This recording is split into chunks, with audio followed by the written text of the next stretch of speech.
sampah yang sudah di tempat sampah. Kalau di tempat sampah dulu udah beberapa tahun, tapi harga pasarnya nggak ada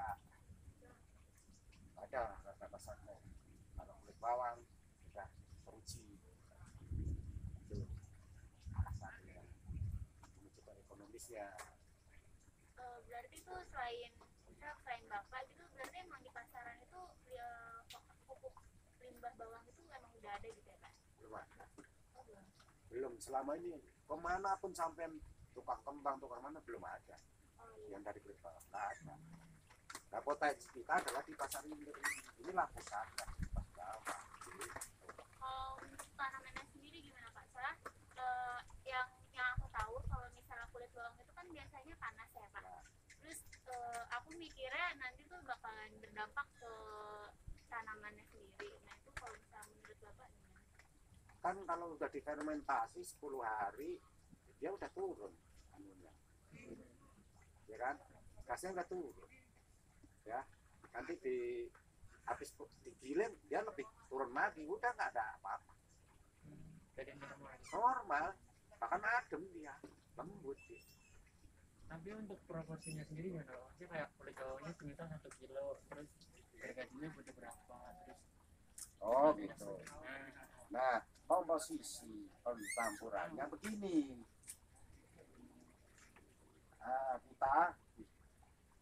Kita harus melihat kondisi sampah utamanya, kulit bawang. Seberapa besar dia mengandung air. Paham? Kalau lagi ngupas seperti ini, itu kandung airnya kecil. Kandungan airnya malah kecil. Karena masih ada pelonggaran, ada penguapan, dan lain-lain. Tapi kalau udah tumpuk di lokasi penumpukan sana, tindih menindih, akhirnya keringatnya dia jatuh ke bawang itu sendiri. Oksigen yang jadi keringat, jatuh, menindihnya. Nah itu perlu bahan bantu yang buat nyedot tadi, yang namanya molase tadi, itu lebih banyak. Ukurannya banyak, ya secukupnya tadi. Testimoninya kita kepel begini, kalau sampai ambiar, itu pas semua. Nah terbalik kalau sampahnya itu benar-benar basah, sampah rumah tangga, ya kan, itu lebih banyak campurannya karena harus nyedot. lebih banyak kandungan airnya. Jadi bagaimana aturannya 1, 2, 3, 4-nya, dan perbandingannya. Kalau sampah nggak bisa digituin, karena melihat kondisi sampah yang kita temui. Kalau ini nggak usah perlu saya memakai molase, nggak perlu. Apa? Karena ini oksigennya masih kecil, calon kadar airnya masih kecil. Ini saya pinjamkan yang lagi fermentasi sekarang, yang umur 3-4 hari, itu lagi panas-panasnya. Kita pinjem, kita aduk jadi, dia langsung kerja. Paham nggak? Jadi kalau sudah jadi industri, jangan berpikir bagaimana cara bahan bantunya. Nggak perlu mikirin. Kamu pinjem aja yang lagi fermentasi di antara umur seminggu sebelum dipanen. Itu panas-panasnya lagi tinggi. Itu kita pinjem, kita buat campur. Kita beres. Kan udah kerja dia. Tinggal makan yang baru lagi. Jadi nggak usah pikir bahwa susah dong bikin molase gini. Nggak usah, modal pertama aja.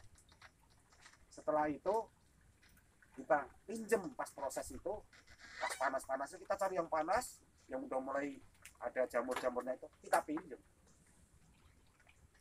kita minta buat nularin. Nah itu prosesnya lebih cepat. Jadi kalau main di kompos, setiap orang menemukan solusi sendiri, karena apa yang dihadapi sampah itu beda-beda. Kalau sampah daun, contoh saya di Eramas, khusus daun penopingan, terus bekas yang ada babat, ya kan, rumput-rumput itu taman, dia keras dia. Itu bahan keras semua, daun keras, rumput itu kalau lagi yang keras juga. Itu susah untuk diurai. Ya kan? Dan akan memerlukan proses lama. Nah, itu nggak memerlukan molase. Tapi dari M4 tadi yang basah itu langsung siramin. Beda perlakuannya gitu. Nutrasi tadi ya. Iya, langsung. Paham nggak? Kebayang nggak? Jadi kalau main kompos itu tergantung dengan kondisi sampah yang akan kita urai. Dari mana dia? Kalau bahannya belenyek, ya otomatis kita perlu molase. Hanya untuk nyedot, ya kan? Untuk menyeimbangkan supaya ada rongga yang namanya oksigen masuk, memberi napas pada mikroba-mikroba yang lagi makan, mengurai itu.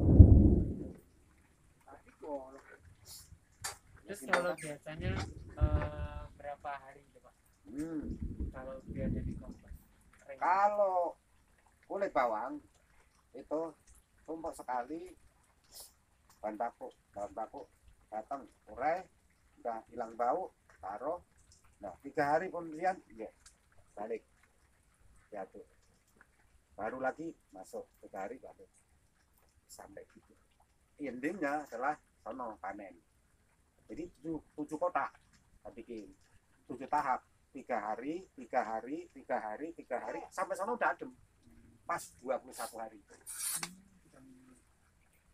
tuh kalau mau nunggu adem. Tapi kalau buru-buru di 10 hari kita campurkan dengan tanah, kita diamkan semalam, udah dinetralisir sama tanah, udah dingin, filter sama tanah gitu. Kalau buru-buru, kalau buat lahan. Nanti kalau mau dijual nggak usah buru-buru, kita penuhi 21 pas itu udah ada bau, udah sama sekali hilang, terus suhu udah nggak ada. Habis durian, nah kayak itu metik durian. Ada perbedaannya nggak? Kan tadi kan 10 hari udah jadi, terus sama yang 21 baru jadi itu ada perbedaannya yang benar-benar.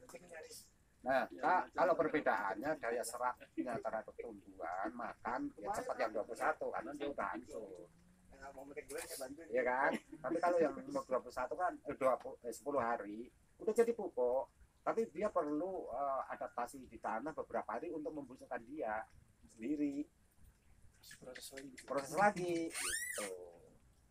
Tapi nggak masalah kalau memang kita tanamnya kita itu pindahan dari polybag, dia belum memerlukan banyak nutrisi yang dari tanah karena yang kita tanam sudah mengumpal tanah, sudah cukup sampai nunggu dia busuk gitu.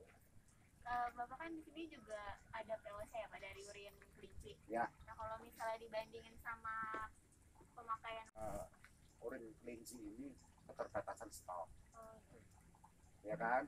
Dan tidak ada stok lain selain yang mempunyai kelinci yang jumlahnya lebih dari 10. Karena kalau 1-2 itu hanya muat jadi berapa sebulan, paling nggak sampai seliter kan gitu loh. Yang komersil sama yang mau pakai sendiri pasti beda perlakuannya. Kita bikin kualitas, ya kan? Itu karena apa?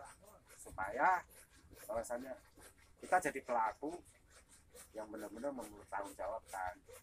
Nah, kalau orang jual apa sampai beli, sampai tahu yang bikin siapa, terus apa komposisinya, bagaimana cara fermentasinya, beli aja gitu kan. Kurang subur tambahin ya, karena juga bahan bakunya tidak berkualitas, berkuantitas karena komersil ya kan? Iya. Beda. Kalau kita pelaku harus ada bukti.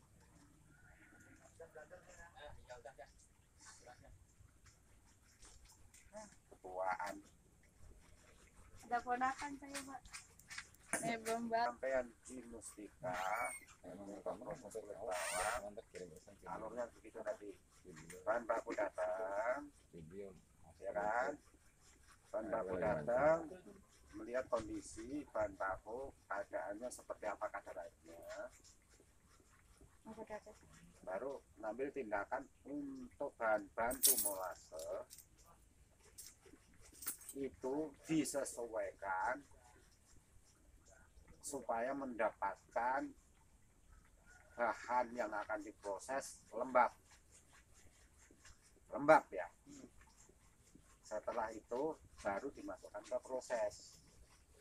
Jadi ngaduknya untuk menghilangkan bau itu di dalam bahan baku itu sebelum masuk ke kotak itu udah mulai tahap awal. Itu sebelum masuk proses nanti diaduk-aduk itu harus sudah hilang bau tuh. Jadi kalau pakai molase itu baunya seperti apa, itu kan detik nggak akan bau.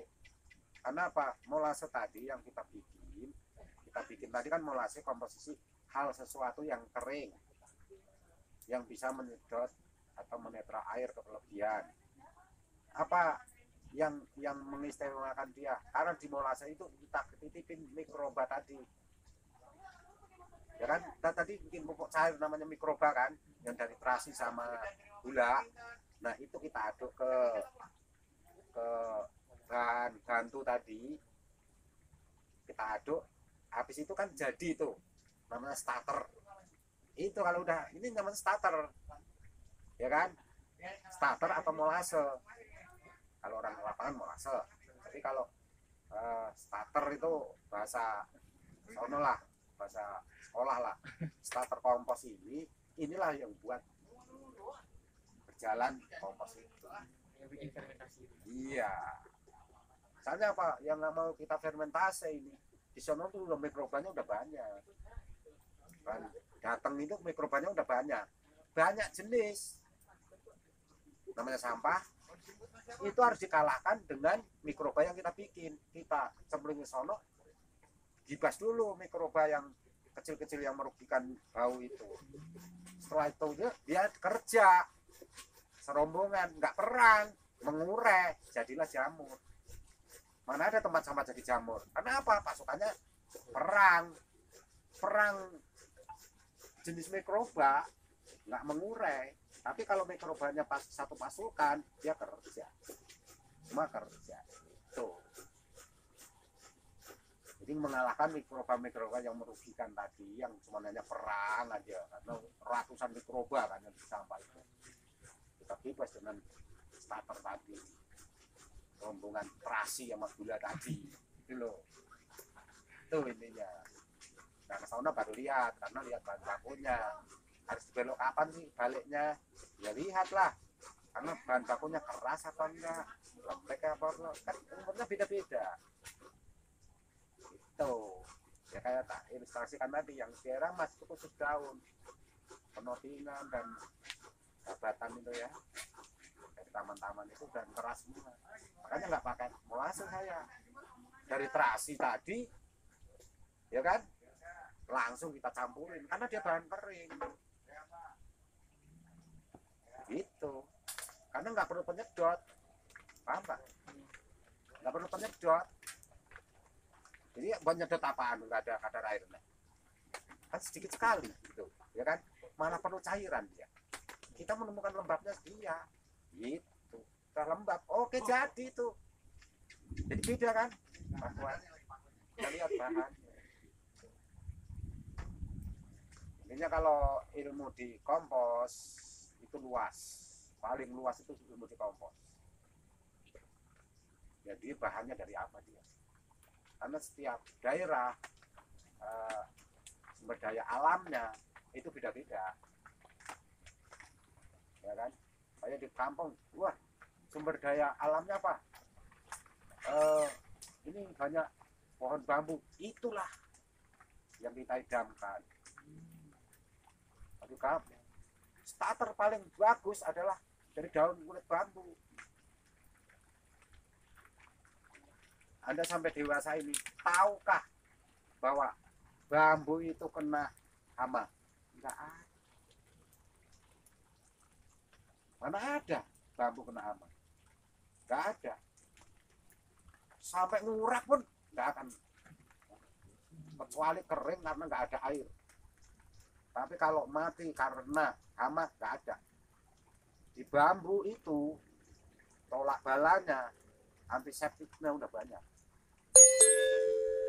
Maka kalau mau kita mau coba mau membuat khasiatnya dia, itu kita bikin yang penelitian pertanian apa yang buat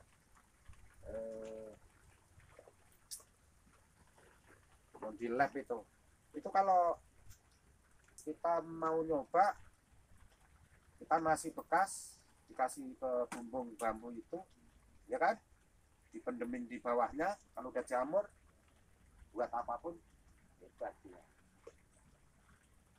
Makanya kalau banyak bambu, itulah talan muaso. Daunnya kita hancurin, buat nyedot dan sekaligus anti hama. Paling bagus, karena penelitiannya sudah kelihatan sampai apapun bambu itu punya tolak bala, karena di sekitarnya itu pasti subur. Nggak ada hama yang masuk ke situ, nggak ada, ya kan? Itu alam itu, jadi itu kita manfaatkan. Nah, kalau mau bikin starternya yang dari gerombolan